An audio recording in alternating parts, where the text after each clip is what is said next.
നമ്മളിനി വരുന്ന 7 ദിവസങ്ങൾ സപ്ത അഹം, അഹഹ എന്നുള്ള വാക്കിന് പകലെന്നർത്ഥം അല്ലേ. സപ്ത എന്ന് പറഞ്ഞാൽ 7 പകലുകൾ നമ്മളിനി ഭക്തിസാന്ദ്രമായി ഒരു അന്തരീക്ഷത്തിലേക്ക് നമ്മൾ നീങ്ങുകയാണ്. അപ്പോൾ ഇതൊരു യജ്ഞഭൂമിയാണെങ്കിൽ ഇവിടെ ഇരുന്നു കൊണ്ട് മനസ്സിൽ മറ്റുള്ള ചിന്തകളെല്ലാം ഒഴിവാക്കി ഭഗവാനിൽ മാത്രം മനസ്സർപ്പിച്ചുകൊണ്ട് ശ്രവിക്കുക. തത് ശ്രവണം, തത് കഥനം, അന്യോന്യം തത് പ്രബോധനം എന്ന് പറയും. തത്വം ഉറപ്പിക്കുന്നതിന് ആദ്യം ശ്രവണം നടക്കണം, പിന്നെ മനനം നിധിധ്യാസനം ഉണ്ടെങ്കിലും പറയുക തത് കഥനം, അതിനെ കേട്ടതിനെ പറയണം, പറഞ്ഞതിനെ നിധിധ്യാസനം ഉറപ്പിക്കണം. അപ്പോൾ ഏത് മഹത്തായ അറിവാണെങ്കിലും നമ്മൾക്ക് തന്നിരിക്കുന്ന ഒരു ഗുരു പരമ്പരയുണ്ട്. ആ ഗുരു പരമ്പരയിൽ നിന്ന് തന്നതല്ലാതെ ഒന്നും നമ്മുടെ കയ്യിലില്ല. അതുകൊണ്ട് ആ ഗുരു പരമ്പരയെ ഒന്ന് വന്ദിച്ചുകൊണ്ട് നമുക്ക് നമ്മളുടെ പഠനത്തിൽ തുടക്കം കുറിക്കാം. ഈ പ്രപഞ്ചത്തിൻ്റെ പരമകാരണ സ്വരൂപനായ പരബ്രഹ്മസ്വരൂപം, ആ പരബ്രഹ്മസ്വരൂപത്തിൽ നിന്ന് ഈ ഏകമായ ജഗദീശ്വര സത്യത്തെ, പരമാത്മ സത്യത്തെ തൻ്റെ ശക്തിയായ ദേവിക്കും ബ്രഹ്മാവിനും ഉപദേശിക്കുന്നു. ബ്രഹ്മാവ് സ്വപുത്രനായ വസിഷ്ഠനും, വസിഷ്ഠനത് സ്വപുത്രനായ ശക്തിക്കും, ശക്തി പരാശരനും, പരാശരൻ വേദവ്യാസനും, വേദവ്യാസൻ ശുഗനും, ശുഗൻ പരീക്ഷത്തിനുമൊക്കെ പകർന്നു നൽകിയ ആ ഒരു പരമമായ ജ്ഞാനം, ഒന്നേയുള്ളൂ ജ്ഞാനം. പക്ഷേ വിവിധങ്ങളായ ഗ്രന്ഥങ്ങളിലൂടെ, വിവിധങ്ങളായ ഭാഷകളിലൂടെ നമുക്ക് ഈ ഗുരുക്കന്മാർ പകർന്നു തന്നത് ഒരേ ഒരു സത്യമാണ്.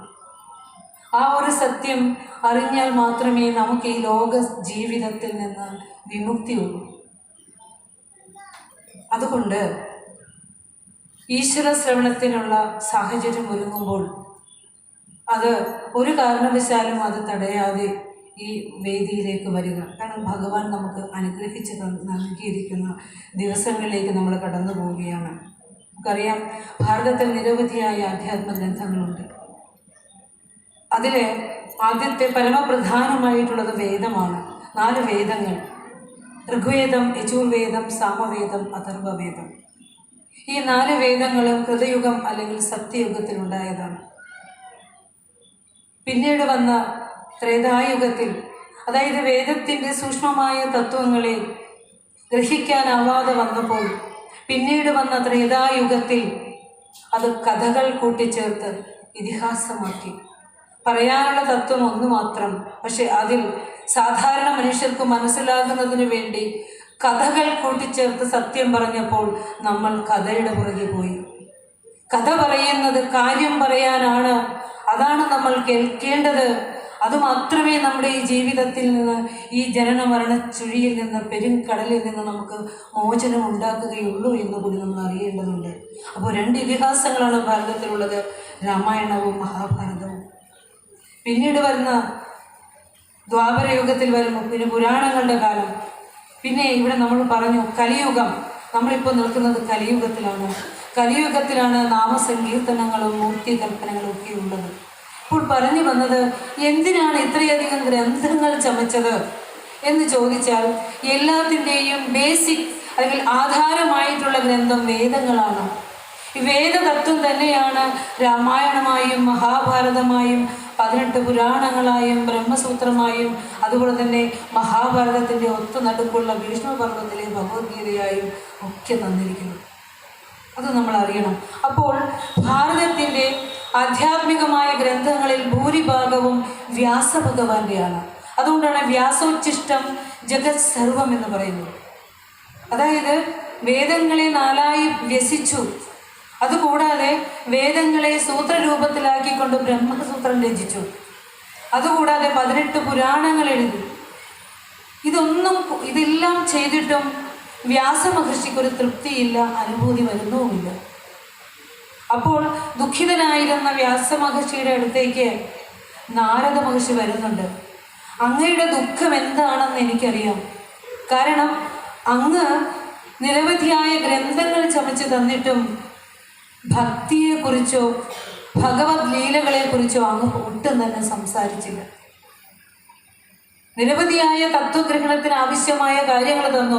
പക്ഷെ ഭക്തിയെയോ ഭഗവത് ലീലയെയോ നന്നായി അങ്ങ് പ്രതിപാദിച്ചില്ല. അതുകൊണ്ട് അങ്ങ് ശ്രീമദ് ഭാഗവതം ചമയ്ക്കണം. ഭഗവാന്റെ ലീലകൾ പറയുന്ന ജ്ഞാനവും വൈരാഗ്യവും ഭക്തിയും ഒക്കെയുള്ള ഭാഗവതം ചമയ്ക്കണമെന്ന് പറയുമ്പോഴാണ് വ്യാസമുനി വീണ്ടും ഭാഗവതം എഴുതുന്നത്. ഭാഗവതത്തിന് ഭാഗവത 4 അക്ഷരങ്ങളുള്ള ആണുള്ളത് അല്ലേ. ഭകാരം ഭക്തി സംവർദ്ധം എന്ന് വെച്ചാൽ ഭക്തിയെ വർദ്ധിപ്പിക്കുക. പിന്നെ ഗകാരഹ ഗർവനഷ്ടം, അതായത് ഗർവനാശകം. നമ്മൾ എല്ലാവരിലുമുള്ള ഒരു അഹന്തയുണ്ടല്ലോ, ഞാൻ എന്ന ഭാവം, അതാണ് നമ്മളെ ഈശ്വരനിൽ നിന്ന് അകറ്റുന്നത്. ഈ ഞാനെന്ന ഭാവം നമ്മുടെ മനസ്സിൻ്റെ വാസനാതലങ്ങൾ കടന്നു വരുമ്പോൾ അതിനപ്പുറമുള്ള ശുദ്ധമായ ഒരു ഈശ്വര ചൈതന്യവും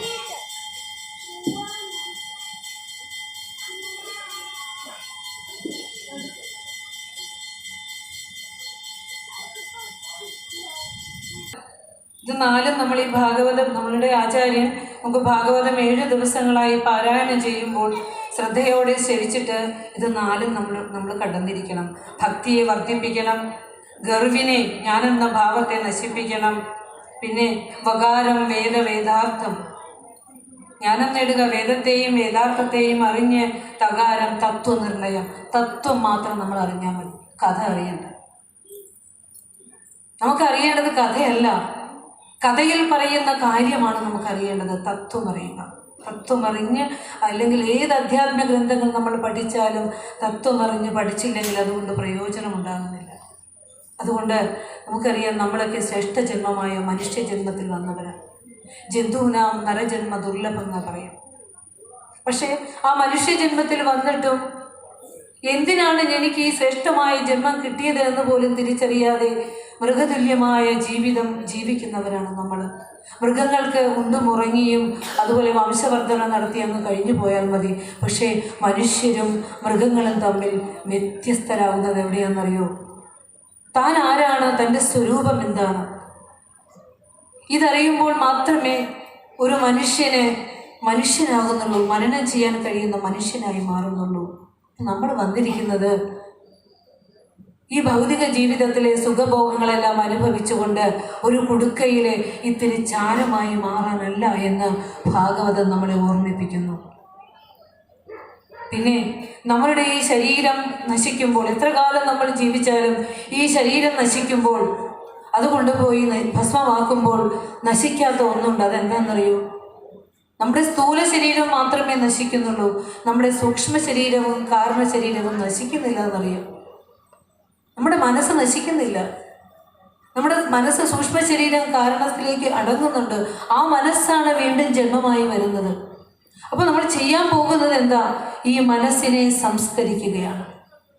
ഈ മനസ്സിനെ ഈശ്വര കഥനം കൊണ്ടും ഈശ്വര ശ്രവണം കൊണ്ടും മനസ്സിൻ്റെ വാസനകളെ അകറ്റി മനസ്സിനെ നമ്മൾ ഒരുക്കുകയാണ്. ഏതിനാ? തത്വഗ്രഹണത്തിന് പാകമാക്കുകയാണ് മനസ്സ്. ആ മനസ്സ് ഇനിയൊരു ജന്മം വന്നാലും ഒരു ആസുരമായ കുലത്തിലേക്ക് പോവില്ല. നിങ്ങൾ ഒരുപക്ഷെ നിങ്ങൾക്ക് തത്വഗ്രഹണത്തിന് സാധിക്കുന്നില്ലെങ്കിൽ, ശ്രവണം പോലും സാധിക്കുന്നില്ലെങ്കിലും ഈ ഒരു ദൈവികമായ അന്തരീക്ഷത്തിൽ വന്നിരുന്നാലും മതി. ഈ കേട്ടതൊരു വിത്തായി നിങ്ങളിൽ കിടക്കും. ആ വിത്ത് ഇനിയൊരു ജന്മം വന്നാലും അത് മുളയ്ക്കാനായിട്ട് തന്നെ വരും. രാമായണത്തിൽ താരയുണ്ട്, സുഗ്രീവന്റെ ഭാര്യ. ഒരു ജന്മങ്ങളിൽ നീചജന്മമായ ഒരു വാനര ജന്മവും അതിലൊരു സ്ത്രീ ജന്മമായി വന്നിട്ടും ശ്രീരാമചന്ദ്രൻ്റെ മുൻപിൽ പെട്ടു. എന്നിട്ട് ശ്രീരാമചന്ദ്രനോട് വിലപിച്ചു കൊണ്ടിരുന്ന താരയോട് ശ്രീരാമചന്ദ്രൻ പറയുന്നുണ്ട്, കഴിഞ്ഞ ജന്മത്തിൽ ഈശ്വരനെ പ്രാർത്ഥിച്ച് യോഗനിഷ്ഠമാകാത്തൊരു ആത്മാവായിരുന്നു താരയുടേതെന്ന്.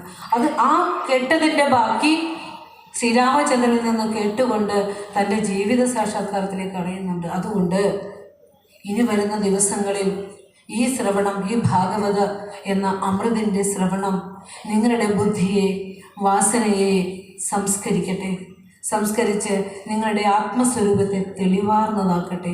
അത് നിങ്ങളുടെ ജന്മശ്രേഷ്ഠതയ്ക്ക് ഉപകരിക്കട്ടെ. അതാണ് പറയാനുള്ളത്.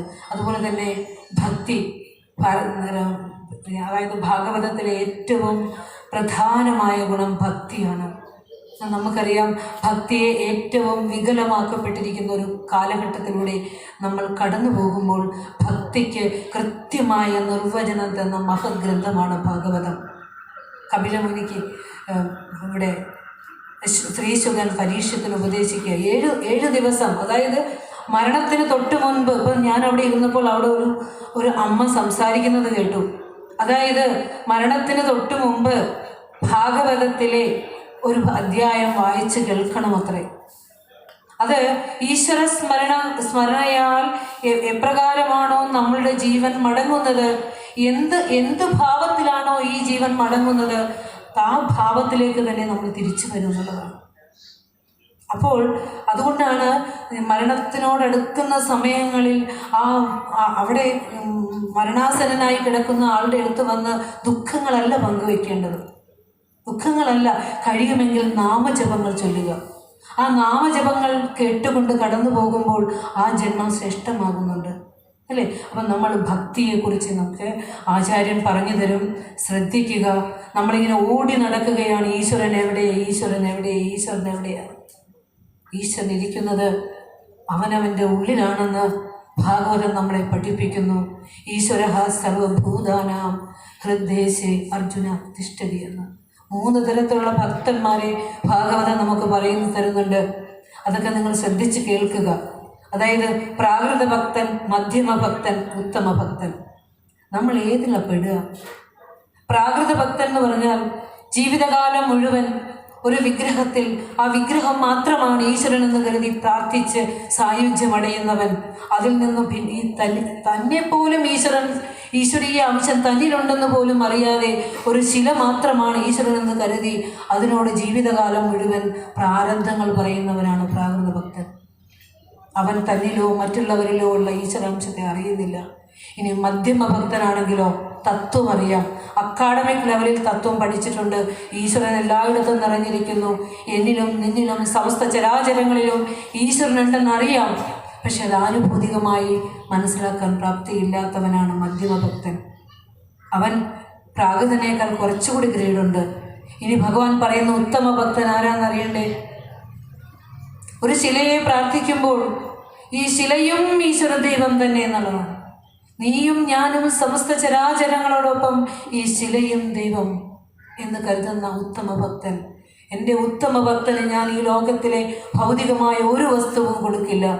കാരണം അതവനെ കലഹത്തിലേക്കും രാഗദ്വേഷങ്ങളിലേക്കൊക്കെ നയിക്കുന്നവനാണ്.